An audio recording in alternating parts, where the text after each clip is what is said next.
Top 5 healthy drinks for diabetic people. Low fat milk. In general, dairy products have vitamins and minerals that add strength to the body. However, excess of fat in milk is considered unfit for diabetic people. Therefore, it is wise to choose unsweetened, low-fat or skimmed versions of the milk. Vegetable juice. Pure vegetable juices are good if they are sugar-free. A good shake of green leafy vegetables or cucumbers are a healthy drink. Keep in mind to count the number of calories you are consuming in a day.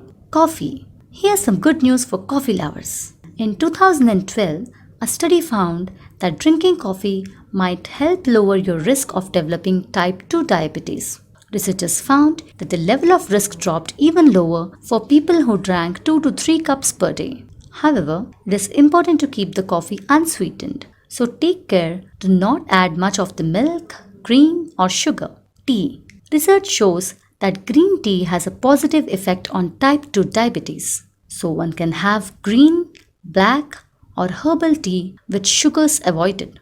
Adding tulsi, lemon, and mint brings other flavors to the tea. Sugar-free sodas. This is nothing but 99% of water, so one can be guilt-free and consider this as a healthy intake for diabetes. Lastly, remember that water is the best option of consumption. It has no side effects and everyone should drink at least 6 glasses of water every day.